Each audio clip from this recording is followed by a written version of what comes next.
Tonight I was busy machining up the rear shackle pins for the Riley.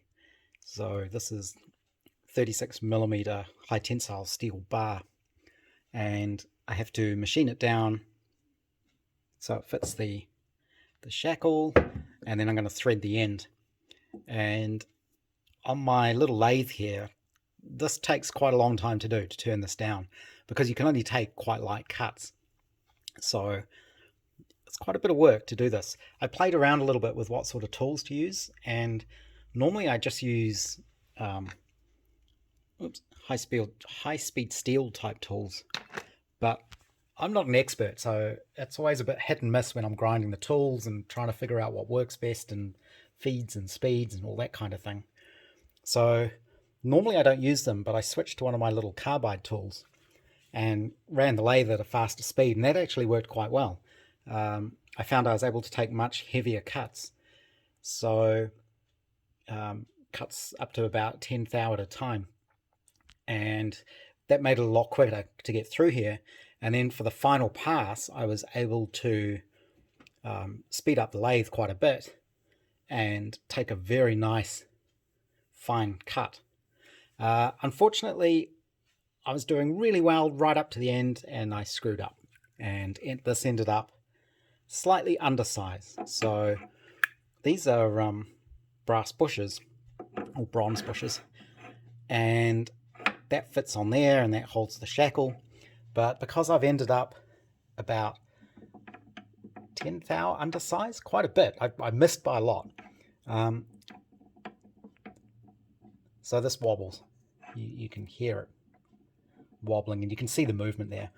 So this actually needs to be a nice tight sliding fit on there. It still has to rotate, obviously, but normally these are lubricated with oil, so you really want them to be a really nice fit, because otherwise the oil's just going to leak out.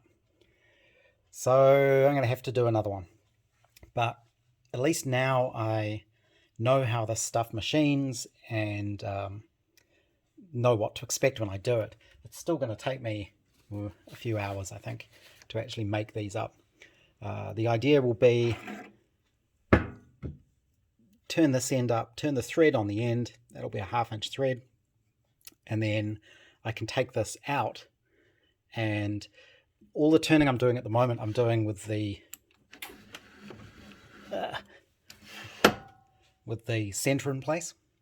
Again, because it's such a little lathe, you really need support at both ends. And what I'm going to do is, when I've finished doing the thread on this end, I can take this out of the chuck. Not this one, obviously, I'll make another one, but take this out and turn it around, and actually this will go through the spindle bore just. It's a 20mm spindle bore, and this is a 3/4 shaft, so that's 19mm. So that'll fit through. So turning down this end to be the exact right diameter to fit into the chassis will be a bit easier. And I'm going to be very, very careful I don't screw up turning down this end, because this definitely needs to be a tight fit in the chassis. So that's all practice, I suppose. Oh, I suppose one thing I could do is fit new bushes and ream them undersized, but I really don't want to do that, because these should be standard. If you go to replace these, you would automatically think, oh, they're 3/4 bushes, so you ream them to 3/4, and if somebody does that in the future and the pin's undersized, it's going to be sloppy. So I'd rather spend the time and do this again and do it properly.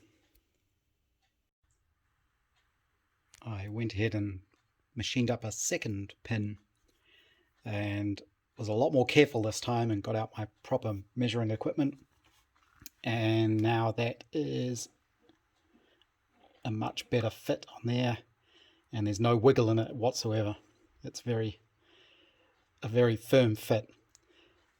What I was able to do this time was actually test it, because of course I need to machine the end down even smaller so I can thread it.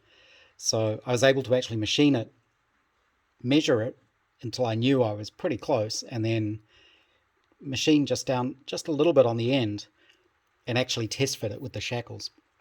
And that's how I was able to get it exact. So that took me about an hour and a quarter, I think, to machine that down.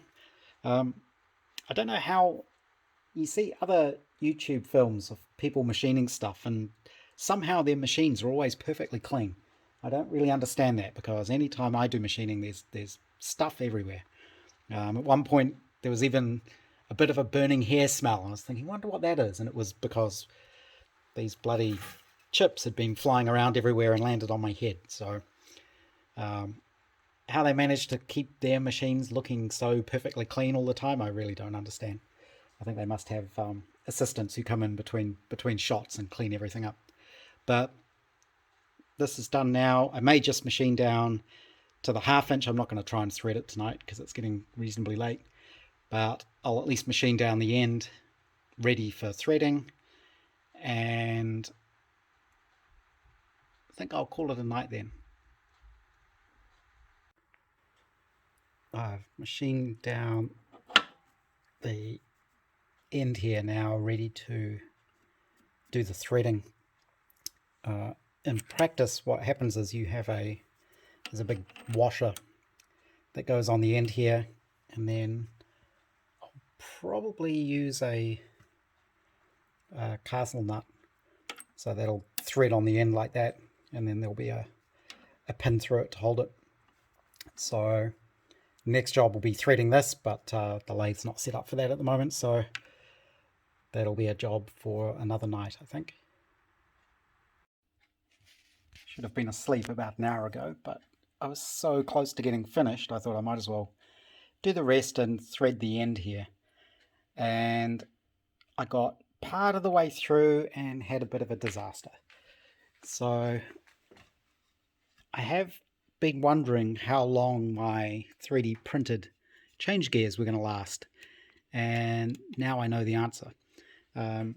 One of them seems to have broken a tooth off. That's probably a bit hard to see, but down in there on this gear here, one of the teeth had broken off. And as soon as that happened, you lose drive to the screw here, and basically it's game over at that point, because you've lost the registration between the spindle and the screw. Luckily, I was far enough through that I was able to use a button die just to finish off the last little bit of the thread. It was quite tough going, but in the end I was able to get that done. So this is kind of how this works. The shackle's on there. It's pretty tight, which is good. There's no wiggle in it, and there's the big washer that goes on the end here. You can see that sort of rubs up against the outside of the bushing there, I think. And this is just a 1/2 inch nut, which I'll probably then cross drill this for a split pin. So the next thing to do will be take this and machine that end down so it slides into that tube, which is going to be interesting because this is my bad one. I machined it too far, but this will be a good one to practice on. So you can see it doesn't need too much taking off, but the thing that worries me is this is electro welded tube, so inside here there's actually a little seam, a little ridge where it's been welded. So I'm going to have to somehow make the inside of this accurate and smooth so that I can then machine this piece to be a nice sliding fit in there. I'm not exactly sure how I'm going to do that. Apparently then what you do is you use Loctite around this, the sort of bearing shaft fit type Loctite. Push that in there, and then you cross drill it and pin it, and you sort of rivet the pins over, pin the pins over, I think. So I'm going to have to figure out how can I accurately make this inside edge work. I can definitely sort of sand off the the little ridge there inside there. I think that's what it is. But will it be accurate enough? That's the question. I think that's definitely enough for tonight. I'll figure out the rest later. Okay, this will really be the last little bit for tonight, but I did just have to have a look and see what actually failed. But you can see there where the teeth have got mangled. It's only this one gear, the rest seem to have held up fairly well. So I'm quite impressed with how well these did and how well they lasted, given it's just PLA. So what I should really try doing is printing them in a different plastic. Nylon, I guess, would be the best. I don't have any of that, but I'm sure I could get some and have a play with it. But I should at least be able to print another set of PLA gears tomorrow, and that should be enough to let me at least finish the other one of these if I'm careful. A very quick update tonight, mainly because I haven't really done much. I finished machining up the first pin. I just needed to take a little tiny bit off the shoulder there to get rid of the play in that direction. There's a big washer that goes on here and then the nut. This at the moment is just a standard washer, but I'm going to replace that with a hardened steel washer. And then once I've got that, I can cross drill the hole for the split pin that would go through there. I have seen these done up with nylock type nuts, and I've also seen it done with two half nuts sort of jammed together. But BSF nylock nuts are really hard to get in New Zealand. But I can get these castle nuts, and I think the castle nut put on there with some Loctite just to be safe, and a split pin, that's not going to go anywhere. And also then it's consistent with the rest of the car, because if we look at the front shackles there, you can see they're all held with castle nuts just on the outside of the shackles. So same with the front pins here that go through the dumb irons. So that'll keep everything consistent. To clean out the inside of the tube, I went for a walk at lunchtime today and got these little flap wheels. This one's too big to fit. That's 40mm diameter, which is bigger than the diameter of the tube. I thought it might be a bit more flexible and bend a bit better, but no, they're pretty solid. And I got a single point stone I can try as well, although I think I'd have to put some sort of extension on that, just so I can reach in far enough to take the seam out for that much length. And then I'm thinking I'll try and get that as nice a smooth fit as I can. Like I say, it's going to be tricky, but with bearing retainer compound inside there, the really good strong stuff, that should lock it all in place. And then I'm thinking I'm going to cross drill it, and normally it sort of gets riveted in place, but I think I might bolt it through, because that should work just as well, I think. And you end up putting holes through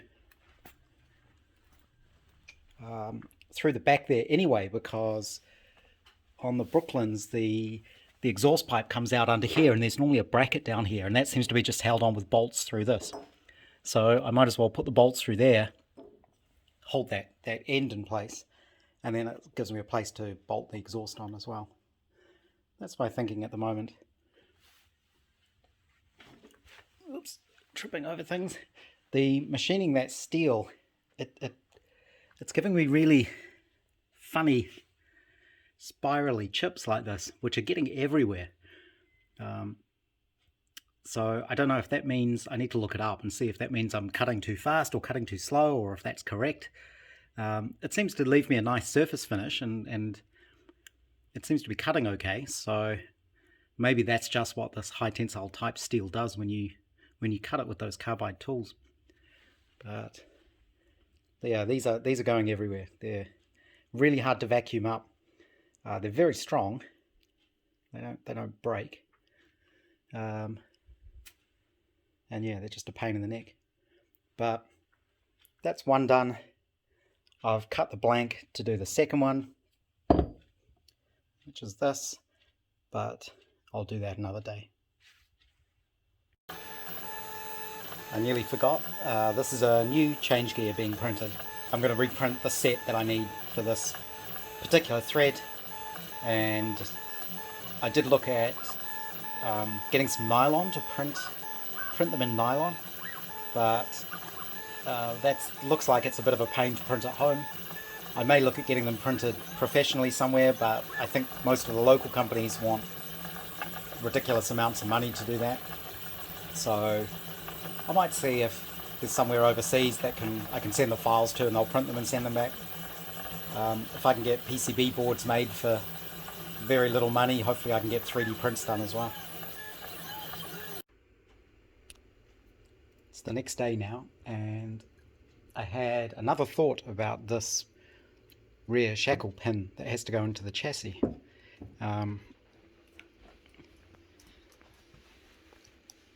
I've been thinking I need to get rid of the little seam on the inside of the welded tube here, but instead of messing around inside there and screwing that up, there's another alternative.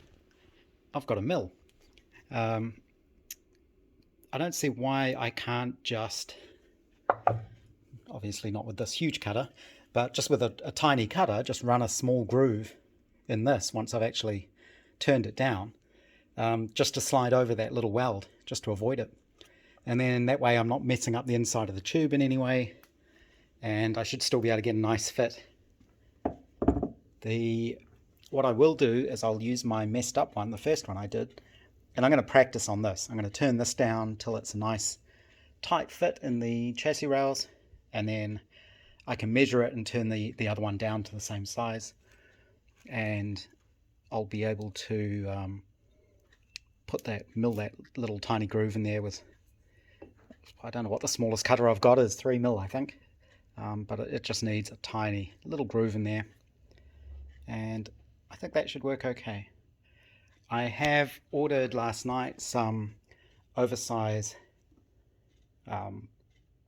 big washers to go on here, proper decent steel washers rather than just these cheap zinc ones, so hopefully they'll arrive soon as well. Can't remember where I got up to with the last film. It's been a fairly busy week, but I think this had been finished. This is the first pin. I haven't started on the second one yet. I've cut the blank for it, and I've ordered oversize high tensile washers that go on the end there that hold that in place. I have fixed my lathe now. I reprinted the gear that had stripped, and hopefully that'll work. At least now I've got some idea of how much life they've got in them. Definitely I can do a few threads with them before they give up the ghost. I'll still look at getting some of these printed, maybe in nylon. We'll see, but you can see there where it's just ripped the teeth off. The brake bits and pieces, I've started painting those, just with the same duplicolor paint I use for everything. I just like the sort of satiny black finish it gives. It's nice and simple. You don't have to worry about colors or anything. Not much else happening on the Riley. I have been busy with my little Austin 7 because I really want to get this VINed so I can get it on the road. It doesn't have to be pretty to be on the road, to be drivable. So all I've done is I went to the auto paint store and got the cheapest black paint I could, rattle can paint, just to tidy it up. To get this VINed, I need to get a certificate from the Vintage Car Club. I'm a member of that, where they'll certify that the car is period correct, which it is because it's all period running gear and stuff. So part of that process is you need to send pictures of it.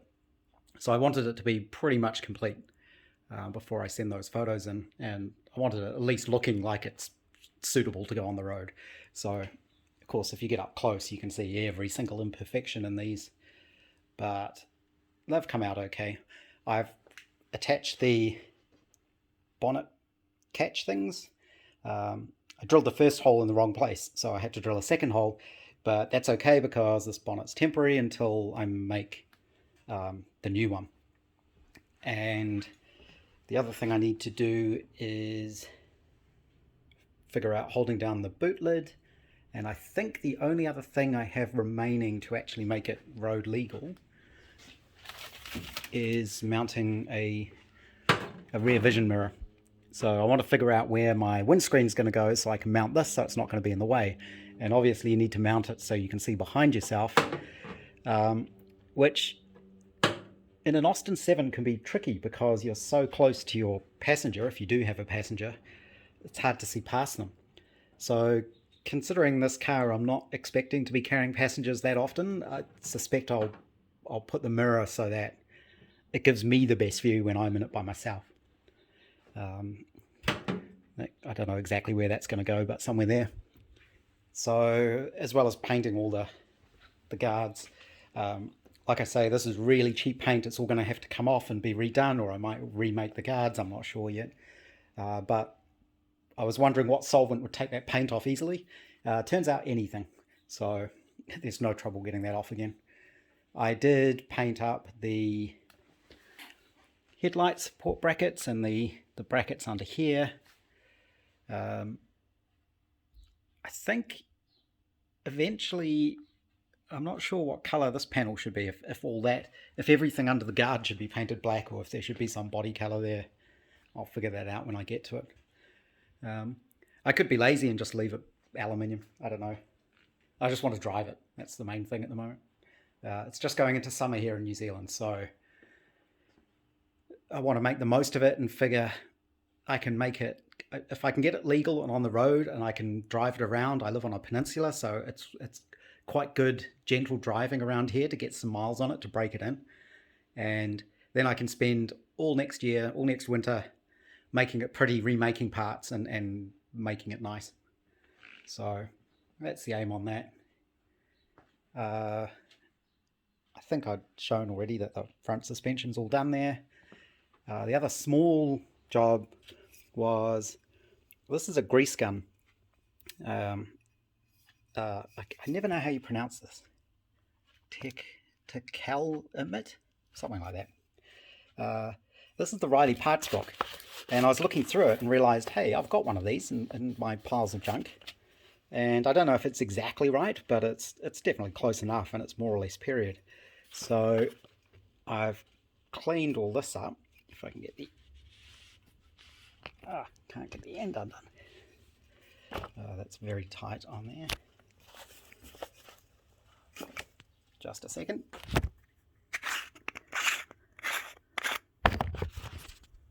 There we go. So I stripped this down and cleaned it up.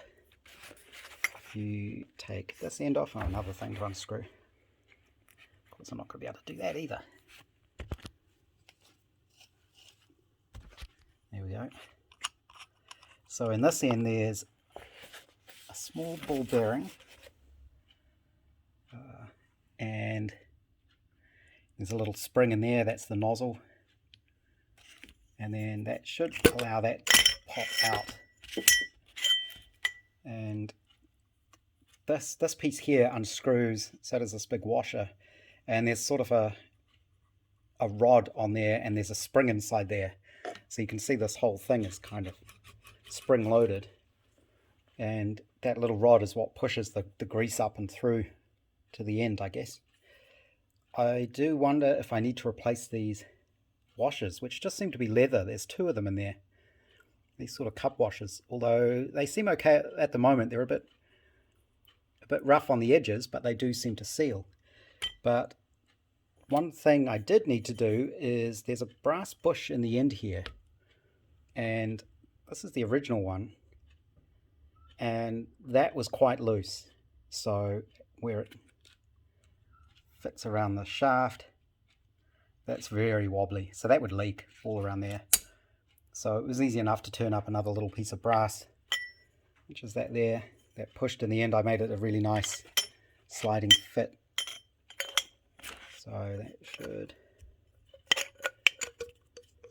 I don't think these things are built to be assembled one-handed, but that goes back in there and then the cap goes on the end.